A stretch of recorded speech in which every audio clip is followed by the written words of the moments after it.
Bench, I hear there's a congratulations in order. That's right. Thank you, first of all. But guys, giddy. I did it. I finally did it. I went back and got my high school diploma. Congratulations. Fantastic. Thank you. Of course, Fantastic. we all know that means that I finally walked the plank and took the trial by sea. Well done. Yeah. And clearly you're alive, so you succeeded. Exactly. I thought you never would. I was really scared of it for a long time. Just to our international listeners who might not know, in order to graduate from a Driftwoodian school, you must walk the plank. All of our schools have one of them stationed, and be judged by the sea monster. The water down there is really pitch black, so no one has been able to see or confirm if the sea monster is real. But like Dirk said, we generally figure that if you didn't die, then that means you passed. Yeah, and you finally made it. You were so nervous before. I was really scared. Yeah, because you did all of the necessary requirements other than walking the plank. It was just when you were younger, you just couldn't take those steps.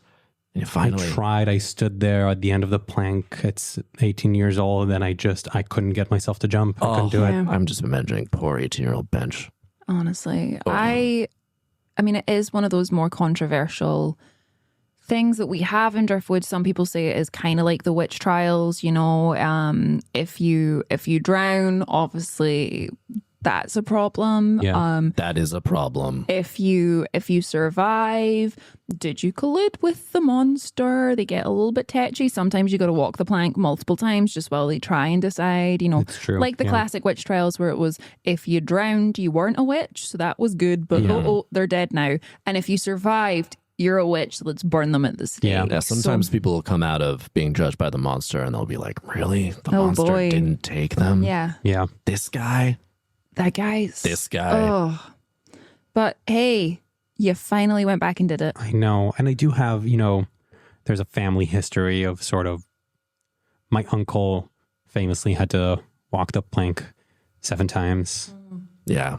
I feel like they just really didn't want him to succeed. Yeah. Like they were hoping. They're like, are you sure, monster? You sure you don't want to take this one? I have They were really heard ready to let him go. They were pretty much convinced that that was someone who looked like they would be real tasty to a monster. Yeah. Yeah. Yeah. It like, you know, every time he would go to the New Derrick Zoo, the aquarium section, the squids would just kind of like spread out over the entire glass to like try to envelop him. Every time he would walk, it'd be like a real, you know, they would sort of magnetize block around out him. the light. Yeah. So it seemed like there was a fascination of sea creatures with him. But did he ever speak to you about this, about his own experience with any sea creatures? Very cryptically. He spoke, we didn't have a great relationship, to be honest. Why is that? My mother's brother. Well, after the 7th trial, he disappeared. We don't really know. That took a toll on him. But not in the water. He succeeded and then got back. Did you see him come out of the water at all? Like, or did the disappearance happen afterwards? Yeah, was it like splash and then no one saw him again? Or did he come back up, success, and then he like wandered off? It was a real confusing sight. I was 7 years old at the time. Jonathan PerDiem, of course, my uncle, jumped in, and there were a lot of bubbles, which doesn't usually happen with a sea monster. Bubbles are not very, you know, customary. Something was really off. And at the far edge of the lake where it connects back to the ocean, we saw something pop up and we saw something walk away. But the sea monster, clearly.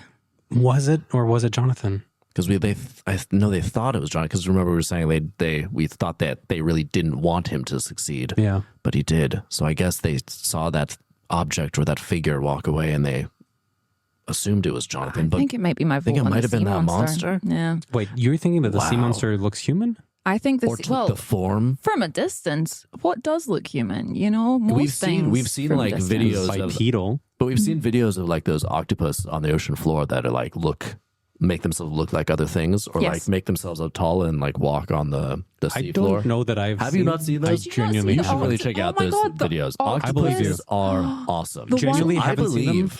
And also, we've read Lovecraft. Like, I believe sea monsters can absolutely change to take this shape. And octopus that looks like Charlie Chaplin, hysterical. He had a very successful career in Starlight City.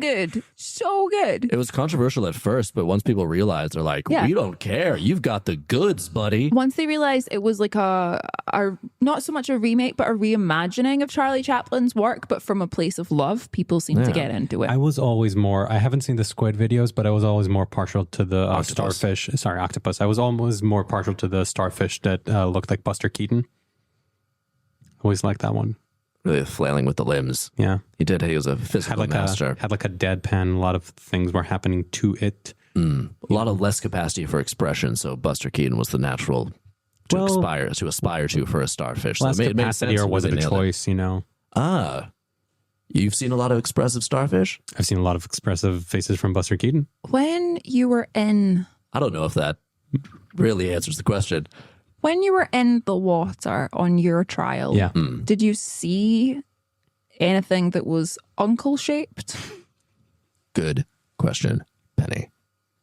You're like, Jonathan. Again, it's so dark down there. Really, did you open your eyes? Did you try? I tried. Yeah, of course. A lot of people do try. Sure a lot of people try. Yeah, some people come back up and they're like, I couldn't see anything. It was very dark. And it's like, did you open your eyes? And they say no. And we're like, well, that's your problem. There you go. Yes. Well, I think I did. And some people go down there and then they tell elaborate tales. It's true. And it's unsure if like, is this something that the monster implanted in your mind, or are you just trying to get a little extra attention? Yeah. There's something about, of course, the trial lake that is...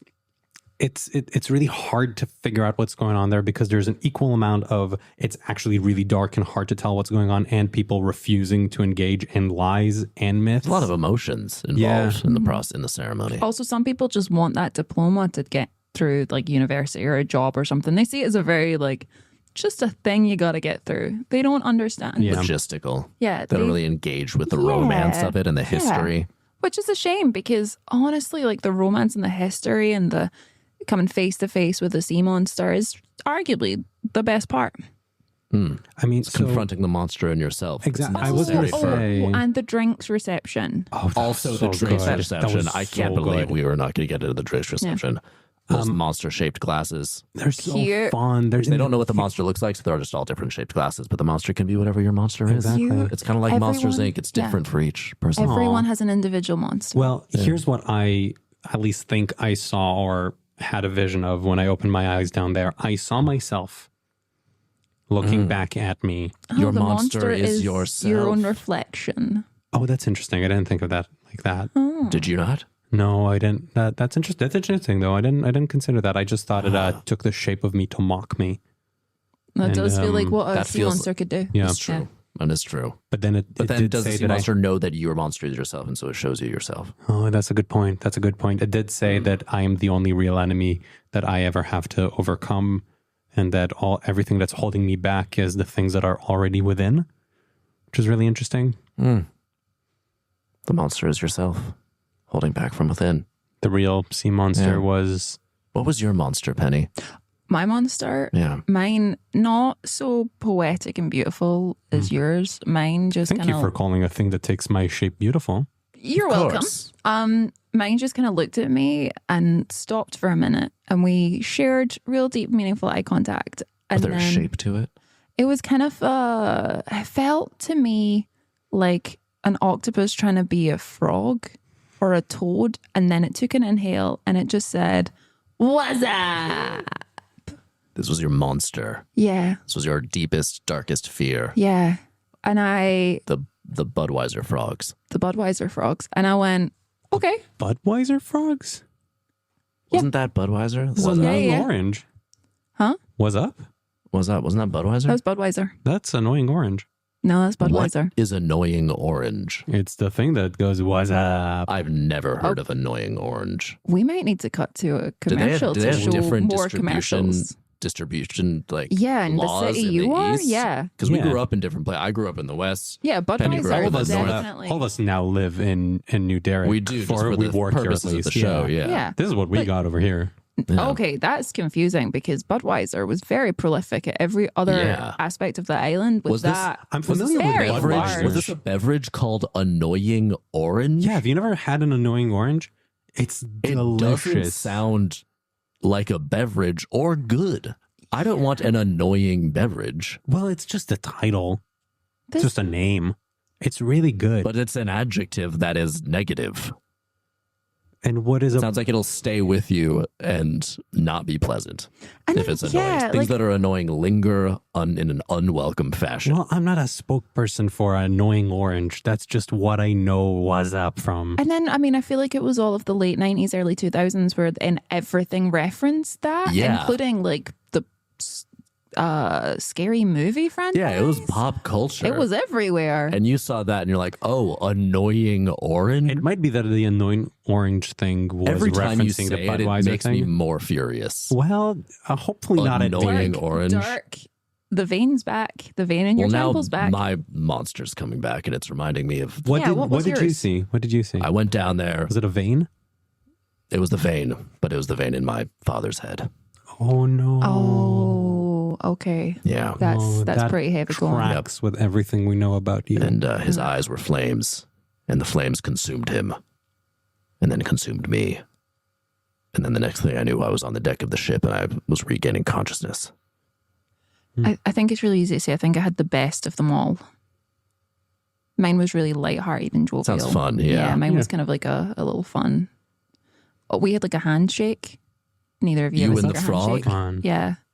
Well, I did see my father lash out to strike me, and that's when I blacked out. Okay, that doesn't really That's count. not really... Does that count as a handshake? No, I like a secret fun thing between us? No. Not really. It's different. You know what, Dirk? That's good on you for making it through the trial. Yeah, good. We all did it. We all survived. We all did it. Some harder than others. And it was actually a nice moment and turning point in my relationship with my father, because it was like, hey, we shared something, me and him. He was confused when I said that. Yeah. But I took it as a positive. Yeah. It's like we had a moment between the two of us. Good for you. That's something. Yeah. That's great. Something. Amazing. Yeah. Oh, well, we are going to cut to a message from our sponsor, but if you stay tuned, we'll be back shortly. But hey, listen to this from Big Pharma Pharmacy. You need medication? Call Big Pharma. Why complain about it? Just take the medication and chill the fuck out. Big Pharma. It's all fine. Take your tablets.